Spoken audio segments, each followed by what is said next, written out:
Bonjour à tous, j'espère que vous allez excellemment bien. Déjà la 4e étape de ce Dakar 2023, on va faire le débrief de toutes les catégories, camions, auto, quad, également les side-by-side véhicules, on va également parler du Dakar classique. Il y a encore des choses qui se sont passées, même si ça a été quand même un peu plus calme que les jours précédents, mais on a perdu peut-être un outsider du côté des autos. Et puis du côté des motos, la bagarre est encore assez serrée. N'hésitez pas à vous abonner à la chaîne, à réagir dans les commentaires, à mettre un pouce bleu, à partager la vidéo sur les réseaux sociaux, notamment auprès de vos proches. Si vous pensez que ça peut les intéresser, dans les commentaires, n'hésitez pas à me dire qui vous a plu, qui vous a déçu. EPS 2.0, c'est sur les plateformes de podcast. TikTok, le débrief des compétitions en direct, notamment du biathlon. Si vous avez les moyens et que vous voulez soutenir mon travail, vous pouvez faire un super thanks également. Je remercie les gens qui le font. Vous pouvez également mettre la petite cloche, comme ça vous êtes au courant des dernières vidéos qui sortent sur la chaîne. Et le petit pouce bleu, ça permet de savoir si la vidéo vous a plu ou ne vous a pas plu. L'étape du jour était encore une étape intéressante avec un terrain assez varié, encore des cailloux, pas mal de navigation, ça avait été indiqué par David Castera aux concurrents, mais c'était aussi indiqué sur, on va dire, un peu la description de l'étape du jour. Donc c'était encore très particulier comme journée. Et puis encore une longue journée en termes de spécial. Il y avait encore 300 km de spécial à parcourir et ça faisait, je crois, 600 en tout avec la liaison. Donc c'était encore une grosse journée de moto notamment. Et puis c'était le lendemain de la journée marathon. Donc c'est-à-dire avec tous les concurrents qui ont dormi dans les tentes. Certains sont habitués. Pour les pilotes de la Malmoto, c'était presque une journée habituelle, c'était presque plus facile que d'habitude. Mais pour les pilotes comme Sébastien Loeb, par exemple, bah là c'est moins l'idéal. C'est moins habituel et c'est moins un plaisir. Même si Sébastien Loeb a progressé dans le montage de la tente par rapport aux années précédentes. On regarde tout de suite les abandons pour le moment indiqués par l'organisateur par ASO sur cette journée. Alors déjà il y a le coéquipier de Karl Falcon qui a abandonné, Isaac Feliu qui avait déjà abandonné sur un gros problème il y a 2 ans. Donc là de nouveau un abandon. Alors, est-ce qu'il a abandonné à cause d'un problème ou est-ce qu'il ne se sentait plus de continuer après la chute de son équipier? Et puis 2 véhicules également qui ont abandonné. Andrei Runniski et Juan Miguel Fidel Madero, mais qui n'étaient pas dans des équipes majeures, voilà, du côté, donc le véhicule 331 et 412 qui ont abandonné aujourd'hui. Donc 412, ça fait partie des SSV, hein, normalement dans les chiffres qui dépassent les 350. On regarde tout de suite ce qui s'est passé aujourd'hui, parce qu'il s'en est passé encore des choses. Alors déjà, on regarde le classement de l'étape chez les motos. Nouvelle victoire de José Ignacio Cornero et nouvelle belle journée pour Honda avec Ricky Brabec et Adrien Van Beveren dans le top 5. Donc c'est encore une journée totalement réussie. José Ignacio Cornero qui a connu une journée assez tranquille, hein, il le disait, il s'est pas vraiment perdu. Il a réussi à bien s'en sortir au niveau de la navigation. Lui qui était pourtant avec un ordre de départ assez proche des meilleurs, hein, il partait dans les premiers ce matin, eh bien il a réussi à très bien s'en sortir, donc il était plutôt content de sa spéciale. Ricky Brabec aussi, on va dire à 3 minutes, c'était pas une mauvaise journée pour lui. Et Kevin Benavides, qui lui ouvrait la piste par rapport à l'étape d'hier, s'en est très bien sorti aussi à 3 minutes 18. On s'aperçoit encore que les concurrents d'expérience, là aujourd'hui, sont aux avant-postes. Et ça a roulé quand même costaud encore. Et tout le monde est très proche sur cette étape. On voit que les écarts sont assez minimes. Et encore, en moto, les écarts sont plus importants qu'en auto. On verra que ça s'est vraiment joué pour pas grand-chose dans cette catégorie. Mais voilà, belle victoire. Nouvelle victoire de José Ignacio Cornero ou Nacho Cornero, ça dépend si on utilise ou pas le surnom, le Chilien, le pilote du team Honda. Donc deuxième victoire d'étape sur ce Dakar. Et puis surtout, il n'est pas très loin au général de Ross Branch. Mais Ross Branch finit 4e sur l'aéro et surtout il continue pour le moment à être en tête, même s'il a perdu pas mal de temps en fin de spécial, guidon tordu pour Rose Branch, donc ça lui a fait perdre pas mal de temps au Botswanais, mais qui prend la 4e place, donc devant Adrien Van Beveren. Ça, c'est la bonne nouvelle du jour pour le Français. Il a trouvé le rythme sur cette spéciale. Donc ça, c'est plutôt très intéressant pour lui, parce que c'est vrai que depuis le début de Dakar, il avait perdu pas mal de temps les premiers jours. Là, il a l'air d'avoir retrouvé pas mal de couleurs. Et puis surtout, demain, il aura un ordre de passage intéressant sur un terrain qui va lui convenir, avec de la navigation, parce que demain, l'étape va être courte, mais sacrément corsée. La spéciale chronométrée, hein, parce que là, sinon la journée est très longue, mais la spéciale chronométrée est assez courte. Mais alors, c'est le début des dunes, c'est le début de l'Anti-Carter, et là, ça va faire mal au cucu demain au niveau des concurrents. Luciano Benavides, lui, est 6e sur sa Husqvarna. Là aussi, ça s'est bien passé pour le champion du monde, avec 7 minutes 22 de perdu. Et puis on retrouve ensuite Johan Barreda. C'est depuis longtemps qu'on n'avait pas vu Johan Barreda dans le top 10, qui est le deuxième pilote Hiro. Et puis surtout le dernier à accompagner Rose Branch, hein, parce que on a perdu les deux autres équipiers qui ont abandonné sur cette journée, enfin sur les journées précédentes. Et puis Rui Gonçalves, le pilote portugais de chez Sherco, qui prend une belle 8e position. Et ça, c'est plutôt bien pour Sherco, qui pour le moment est un petit peu en difficulté, hein. C'est vrai qu'avec Santolino, qui a abandonné quasiment dès le premier jour, c'est vrai que ça ne s'est pas hyper bien passé pour le moment pour Sherco. Donc ça va donner un petit peu du baume au cœur à l'équipe française.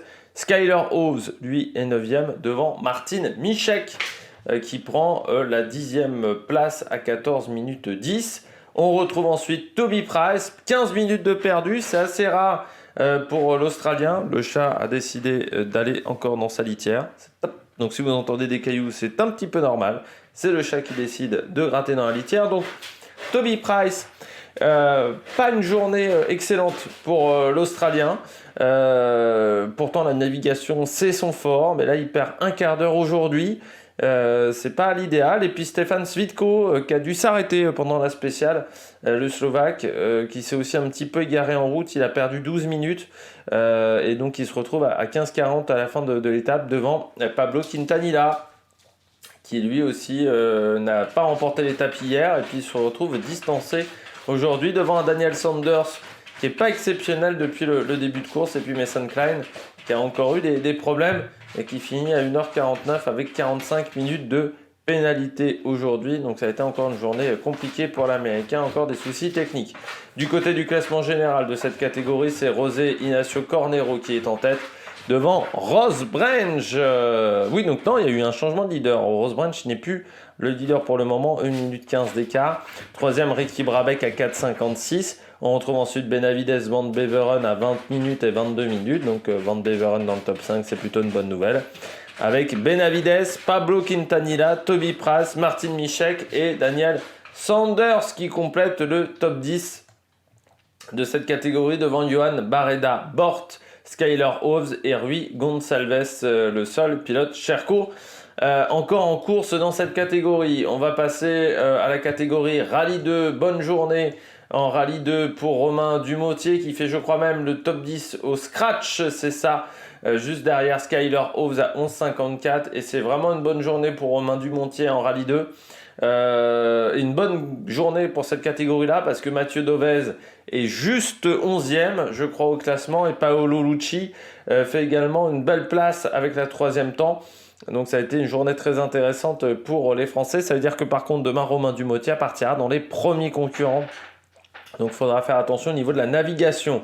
On retrouve ensuite Konrad Dabrowski avec Tony Mulak, Jean-Loup Lepan à 5 minutes 11, mais on voit que tout le monde se tient en pas grand-chose. Harit Noah, l'Indien, est 7e à 9,11. Et Bradley Cox, lui, n'a pas passé une bonne journée. Le fils d'Alfie Cox avec seulement le 21e chrono. Et on peut noter la bonne journée de Benjamin Bello. Alors, hier, je vous avais dit que Benjamin Bello avait vécu une mauvaise journée. Non, en fait, il était plutôt bien, Benjamin Bello, sauf que jusqu'à maintenant, même les ambassadeurs Malmoto étaient comptabilisés le soir dans le classement Malmoto. Il semblerait que ça ait changé hier.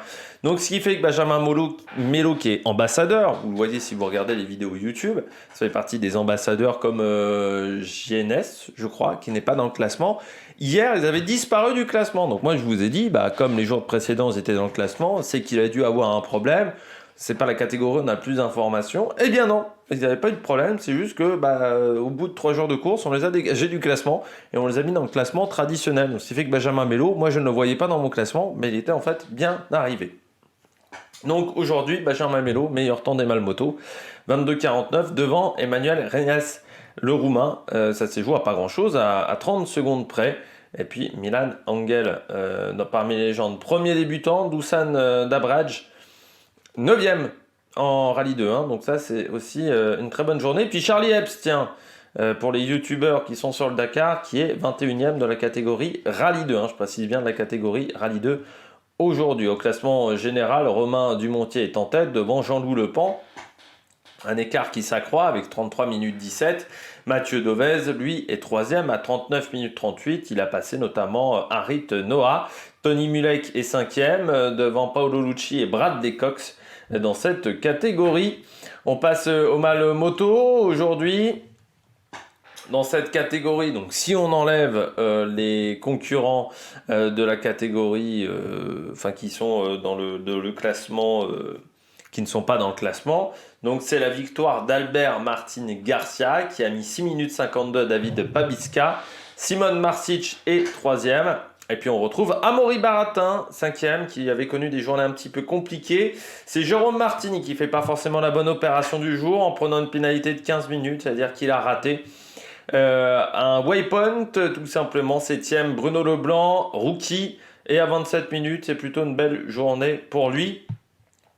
Et Giole Meoni, le fils de Fabrizio, lui est 11e, juste devant Tobias Epster, qui était bien dans le classement jusqu'à maintenant, sauf qu'il a pris 53 minutes de pénalité. Donc je ne sais pas ce qui s'est produit pour Tobias Epster, peut-être que ça a été un problème au niveau des réparations. Peut-être qu'il a eu une assistance illicite, et ce qui fait que ça lui a fait perdre beaucoup de temps aujourd'hui. Il se retrouve à 38 minutes. Et Thierry Bétis, alors lui c'est un des vieux de la vieille, Thierry Bétis, du côté du Dakar. Bon, il ne l'a pas fait depuis 10 ans, il revient, et aujourd'hui il finit 22e, voilà, le concurrent français. Et donc, au général scratch du côté de Benjamin Melo, parce qu'il y en a certains qui veulent voir où est Benjamin Melo, et aujourd'hui sur l'étape, c'est l'étape ou le général? C'est l'étape. Il est 29e de l'étape, donc ça c'est plutôt une belle perf en termes de performance, et pas très loin de Bradley Cox, par exemple, si vous voyez en termes de rythme, donc c'est du gros rythme. Et au niveau du général, il est 37e. Il est passé devant Mario Patrao et il n'est pas très loin de Albert Martin Garcia. Et du côté du général en Malmotul, c'est toujours Epster, sauf qu'il a perdu pas mal d'avance. Il n'a plus que 25 minutes sur Jérôme Martini. Et heureusement, Jérôme Martini n'a pas connu une belle journée. Et Albert Martin Garcia, lui, est 3e, donc est revenu à moins d'une heure. Il est à 30 minutes désormais. Et on voit Giole Meoni qui est 5e pour le moment dans cette catégorie. On passe désormais aux autos avec les Ultimates dans ce classement et la victoire du jour. Elle revient à un petit Français, un pilote de WRC, c'est Sébastien Loeb qui a fait une belle étape aujourd'hui. Alors le problème c'est qu'il ne reprend pas énormément de temps sur ses adversaires directs au classement. Ça c'est un peu la mauvaise nouvelle parce que il gagne l'étape oui, mais il gagne l'étape avec une d'avance sur El Haraji et 5 sur Carlos Sainz, c'est-à-dire pas grand-chose. Et en plus, demain, ça veut dire que pour les dunes, il va se retrouver en première position, donc il va faire les traces pour les petits copains. Donc j'espère qu'il ne va pas perdre trop de temps demain. Donc Sébastien Loeb en tête, avec Fabien Lurquin, devant Yazid El Haraji, Timo Gottschalk. Sébastien Loeb qui n'a pas eu de crevaison. Aujourd'hui. Nasser Al-Attiyah, Mathieu Baumel 3e. Devant Carlos Sainz et Lucas Cruz, on retrouve ensuite Stéphane Peter Hansel qui lui demain peut faire la bonne opération du jour en étant bien positionné au départ. Mathieu Serradori aussi, toujours très bon avec le Century. Pas de problème mécanique cette année pour le moment pour le Century. Il est vraiment dans le coup pour le général et il est toujours en tête de la catégorie de roues motrices. On retrouve ensuite Guillaume de Mévius qui demain va faire sa découverte des dunes avec un Ultimate et pas un T3, donc ça va changer un petit peu la donne, pas avec un Challenger, voilà, je vais retrouver le nom de la catégorie. Et puis on retrouve le Lituanien Vadoistas Zala qui est toujours sur les anciens mini du Team X-Red, qui sont plus développés quand même depuis quelques temps. Il n'y a plus vraiment eu de grandes évolutions sur ces buggy-là. Donc c'est une belle 8e place. Devant Simon Witz avec le buggy de chez MD et Martin Prokop 10e. On retrouve ensuite le vainqueur de la veille, Likas Moraes, qui a eu du mal et qui finit à 11 minutes devant Mathias Ekström. Nani Roma, autant hier ça avait été un petit peu compliqué pour Nani Roma. Il y avait même un beau reportage sur Nani Roma dans le résumé du jour, de l'étape d'hier, pardon, sur la chaîne Équipe. J'avais oublié cette info, mais qu'on lui avait décelé un cancer. Et donc c'est son grand retour avec M-Sport et disait tout le bien du team S-Sport. Et puis Laia Sens, 14e également sur le Astara Team qui a fait une belle perf. Christian Laveille, 17e. Aujourd'hui, je voulais vous montrer le temps de Janus Van Kasteren, le premier camion, qui est donc 23e de l'étape du jour, classement auto camion à seulement 24 minutes. Donc c'est pour vous dire quand même la performance des camions dans cette catégorie. J'ai perdu par contre Gerlin Chichrit au classement. Alors je ne sais pas combien il a fini, Gerlin, c'est pas facile. Chichrit, on va le regarder comme ça.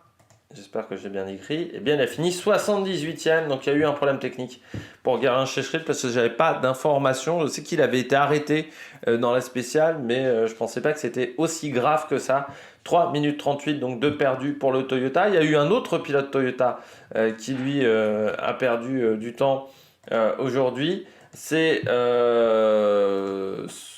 le pilote chez Toyota qui a perdu 2 heures dans l'affaire, même plus de 2 heures, qui est sorti de la spéciale très tardivement. C'est l'Américain. Il y a Romain Dumas aussi qui a perdu du temps avec son Rebellion, problème technique. Ça, je l'avais vu, mais c'est Seth Quintero également qui a fini extrêmement loin. Je ne sais même pas s'il est dans le classement parce que il avait des gros soucis techniques. Alors il a fini la spéciale comme un peu à l'arrache, mais ça a été compliqué pour lui. Seth Quintero, je ne l'ai pas dans mon classement, donc on va rechercher. Non, Quintero. Est-ce que ça va trouver? Non, ça ne trouve pas, donc c'est-à-dire qu'il a dû avoir un problème. On regarde le classement général pour le moment pour vous dire que c'est Yazid El Arajid qui est devant avec 4 minutes 29 d'avance sur Carlos Sainz, vu qu'il a repris 3 minutes aujourd'hui. On retrouve ensuite Nasser Al-Attiyah, Lucas Moraes, Mathias Ekström, Sébastien Loeb, donc qui fait le scratch, mais il reprend qu'une minute, donc il est encore à 23 minutes, pas très loin de Mathieu Serradori. On retrouve ensuite Stéphane Peter-Hansel à 26 minutes qui demain pourrait peut-être faire un grand coup, Zala et Guillaume de Mévius. Pardon, j'ai encore perdu mon stylo. Les premiers débutants, Guy David Botterill et Brett Cummings, qui sont au 12e pour le moment sur un Toyota du Gazoo Racing. Nani Roma 15, Laia Sens 17, Christian Lavieille 18. Et donc Gerlin Chichrit qui a perdu beaucoup de temps dans l'affaire avec son problème technique et qui se retrouve même derrière Gottschall qui est en tête lui en Challenger. On va donc passer tout de suite à la catégorie Challenger. Nouvelle victoire d'Eric Gottschall avec là une belle démonstration aujourd'hui devant son père, je crois, Michal. Je ne sais plus c'est dans quel ordre dans la famille, qui prend la deuxième place. Ignacio Casale avec Alvaro León sur le Yamaha, qui prend une belle troisième place, parce qu'on sait que le Yamaha est un peu moins performant que les autres. Et devant le troisième de la famille Gottschall, Marek, qui prend la quatrième place. Ça n'a pas été une... alors Rokas Basouskas, le pilote pas de cyclocross, j'allais dire de rallycross, Rokas Basouskas sur le Can-Am 9e. On s'aperçoit encore que pour les Can-Am, c'est un peu la soupe à la grimace. Le premier est 6e, donc c'est pas simple. Le Taurus également, c'est pas une belle journée aujourd'hui pour Michel Guthrie Guthrie, pardon, qui prend la 10e place seulement avec 17 minutes de pénalité. Donc il a dû rater un waypoint, il a dû faire un excès de vitesse. Austin Jones également seulement 11e avec le Can-Am. Et puis Chaleco Lopez 12e. Donc c'est compliqué pour le moment pour les différents concurrents dans cette catégorie. Et puis tiens, on va noter la 20e place de Lucas Lauda, le fils aîné de Niki Lauda. C'est le grand frère de Mathias qui avait fait du DTM. Je ne sais même pas s'il n'avait pas fait le Dakar également, Mathias, et qui prend la 20e place juste devant Chris Mick, qui a toujours du mal à s'adapter à l'univers du rallye raid. On place au classement général dans cette catégorie. Diotial est toujours en tête avec désormais 30 minutes d'avance sur Marek. Michel Guthrie, donc 3e avec beaucoup de temps de perdu suite à ses pénalités aujourd'hui. Austin Jones 4e avec le premier Can-Am, mais déjà à 1 heure, juste devant Chaleco Lopez. Et puis on retrouve Christian Gutiérrez qui a perdu du temps aujourd'hui dans cette étape. Et puis Rokas Baciuska qui est 9e devant Nicolas Cavigliasso, 10e juste devant Chris Mick. Et donc le premier débutant, c'est Joao Monteiro qui est 15e avec également un Can-Am. On passe à la catégorie SSV et là c'est les Portugais Joao Ferreira et Felipe Palmeiro qui s'imposent. Ils font un bon Dakar depuis le début de la course. Devant Yazir Seidan et Adrien Metsch, 2e. On retrouve ensuite Xavier de Soultré et Martin Bonnet. C'est dommage qu'ils aient perdu autant de temps sur l'étape numéro 2. Parce que là, ils font encore une belle journée devant Batista. Sébastien Guyaziamine, 5e. Et puis Jérôme de Sadler, 6e. On retrouvait Gérard Fares-Guel qui perd pas mal de temps aujourd'hui, seulement 8e à 17 minutes. Et Sarah Price qui a perdu 26 minutes sur son Can-Am. Donc pas une bonne journée également pour l'américaine. On retrouve également d'autres concurrents qui ont perdu du temps. Claude Fournier par exemple, seulement 25e du scratch aujourd'hui à 55 minutes. Ça s'est pas hyper bien passé pour le Berrichon. Vous savez, je fais un petit point Berry tous les jours. Et puis 19e également pour Florent Vessade du Sébastien Loeb Racing avec Nicolas Ray sur cette étape, donc qui a été moyenne encore pour le concurrent de cette catégorie. Et puis dans le classement général, c'est Gérard Faras-Guel qui est en tête, mais qui a perdu beaucoup de son avance sur Jérôme de Sadler. Rodrigo Varela, lui, a perdu du temps, des petits soucis techniques, 3e, devant Batista. Sarah Price, donc à 23 minutes. Et Xavier de Soultré, donc remonte un peu à 40 minutes désormais de la tête de course. Du côté des camions, aujourd'hui, victoire Iveco, après la victoire hier de Tatra. On retrouve Janusz Van Kasteren qui reprend également la tête du général avec Darek Rothwald et Marcel Schneider. Devant Michel Vandenbroucq qui a perdu quand même beaucoup de temps sur les étapes précédentes. Il a dû pas mal réparer notamment son camion parce qu'il avait fait un tonneau. Donc forcément quand vous faites un tonneau, il y a l'huile qui va pas vraiment au bon endroit dans le moteur. Et donc il a dû un petit peu réparer. Donc ça n'a pas été vraiment la bonne nouvelle pour lui. Lopreis perd 8 minutes. Et Walter est 4e devant Michel Bex. Pascal Debar, l'ennemi néerlandais, est passé 6e devant Vic Versteinen et Richard de Groot, le premier français dans cette catégorie. Aujourd'hui, il faut descendre. C'est Thomas Rabineau encore, 21e sur cette étape. Et on peut noter la belle 10e place d'un équipage 100% féminin et néerlandais, le Ladies Team de Roy, avec Anja van Loon, Floor Marten et Marié van Etekoven, qui prend donc une belle 10e place, juste devant la légende Martin Vandenbroucq. Donc chapeau aux jeunes filles à 39 minutes 02. Et Martin Machic, il était bien placé, et puis son classement a dégringolé, parce que 31 minutes 50 de pénalité. Donc je pense qu'il n'a pas passé lui aussi un waypoint. Ce qui fait qu'au général, les écarts se creusent un petit peu. Alors entre les deux premiers c'est encore serré. Janusz Van Kasteren n'a que 5 minutes d'avance sur Alex Lopres. Mais Martin Machic, avec ses 32 minutes de pénalité, se retrouve 3e devant Pascal Debar et Walter. Et on est déjà à 1 heure pour Pascal Deprard. Michel Vandenbroucq lui remonte un petit peu à 1h28 de retard. Il prend pour le moment la 6e place. Et nos filles sont 14e dans cette catégorie, juste devant Michal Waltre, qui est débutant dans la catégorie et qui est 15e. J'ai pas vu également la place de notre ami Andoran, mais il a dû avoir un problème technique, tout simplement parce que je ne le vois pas dans ce classement. Donc peut-être un problème technique pour notre ami de Andorre. Oui, parce qu'il n'est pas pour le moment à l'arrivée. Il faut savoir que les camions arrivent toujours tard. Du côté du Dakar futur,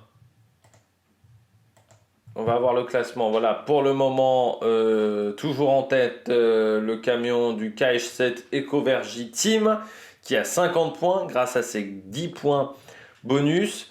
Et ils ne sont plus que 3 à avoir fait l'intégralité du parcours. Wing Min Su et Jamie Campbell et Bruno Giacomi qui sont 1, 2, 3. C'est toujours aussi compliqué pour les Taxita d'Oscar Poli, Sylvain Epinas. Et ça a été également une mauvaise journée pour l'Arctic Léopard Factory Racing de Willy Jobard, qui est seulement 8e. Pilote également qui a fait pas mal de Dakar, hein, Willy Jobard. Pilote d'expérience. Et puis en Dakar classique, le classement pour le moment. Toujours emmené par les Espagnols, Carlos Santa, Olala, Mila et Jan Rosa Ivinas, qui ont repris 9 points d'avance sur Andrei Klisic et Joseph Broz, parce que hier il n'y avait qu'un point d'écart, donc ils ont fait plutôt une belle journée. On retrouve ensuite Lorenzo Taglio, Paolo Bradecci. Mauvaise journée par contre pour Marco Enestoleva qui a pris 50 points de pénalité, donc ça c'est pas vraiment l'idéal. Et si on descend un petit peu dans le classement, le premier français c'est Maxence Gublin et Anthony Souza qui ont fait une belle journée parce qu'ils sont à 1213 points, donc à 1848 points de la tête de course. Donc peut-être qu'on va pouvoir lancer la grande remontada dans cette catégorie. On regarde l'étape de demain. Allez costaud l'étape de demain. Pourquoi ? C'est Al Oruf Soubeita, 645 km de spécial, d'étape, pardon, et 118 de spécial chronométré. Alors vous allez me dire, 118 de spécial chronométré, c'est pas énorme. Vous voyez où se situe Al Oruf ? La spéciale chronométrée, elle est autour de Al Oruf. On est en plein dans l'empty quarter. C'est-à-dire qu'on est dans la zone, véritablement, où ça va être compliqué. Pour cette étape, pardon, j'ai dit Al Ofouf, c'est Al Ofouf Soubeita, je dis une bêtise, donc on est autour de Soubeita, donc on est vraiment dans l'empty quarter, et là, ça va être compliqué, surtout ça sera la veille de la fameuse étape 48 heures, les concurrents sont déjà un petit peu fatigués physiquement, donc ça va pas être facile, parce qu'ils ont enchaîné déjà beaucoup de kilomètres de course, et de kilomètres de spécial, parce que vous voyez, il y a eu notamment quasiment toutes les journées, on fait plus de 600 km, donc ça fait mal aux fesses. Et donc, pour cette étape qui va faire mal, pourquoi ? Parce que donc, vous voyez, la première partie de journée, c'est de la liaison. Ce qui est en vert, c'est de la liaison. Et en fait, c'est que la fin de journée qui est de la spéciale. Donc, c'est-à-dire qu'on va faire 600 km de liaison, quasiment, 527. Il y a 520 km de liaison là. Quasiment, même un peu plus. Et ensuite, on attaque la spéciale. Donc, ça va être très compliqué parce qu'il va y avoir 4-5 heures de moto ou de bagnole à rouler à 2 à l'heure. Il va falloir se lancer sur une spéciale qui va être très courte en kilomètres, mais qui va être très compliquée parce que c'est que de la dune. C'est vraiment que de la dune, du franchissement, 118 km de dune. Et autant vous dire que selon les organisateurs, ça va pas se faire en 1 heure. Très clairement, selon le petit message des organisateurs, ça risque d'être très difficile. Et surtout, on va commencer l'étape tardivement, c'est-à-dire qu'il y en a peut-être des qui vont faire l'étape vraiment à la coucher du soleil, notamment chez les camions. Donc on devra avoir des résultats très tardifs. Je suis même pas sûr que demain, quand la chaîne L'équipe prendra l'antenne, il y aura beaucoup de résultats à donner. Parce que, encore une fois, il y aura eu beaucoup de liaisons à parcourir. Donc les motos en partant à 4 heures vont arriver peut-être à 10h, 11h seulement au départ de la spéciale. Donc pour finir vers 13h. Sauf que 13h, avec un peu le décalage horaire, ça va peut-être pas suffire pour avoir les résultats demain à midi du côté de la chaîne L'équipe. J'espère que vous avez aimé cette vidéo. Si vous avez aimé cette vidéo, n'hésitez pas à vous abonner à la chaîne, à réagir dans les commentaires, à mettre un pouce bleu. Et puis nous, on se retrouve pour de nouvelles aventures sur la Melec Production. Ciao, ciao!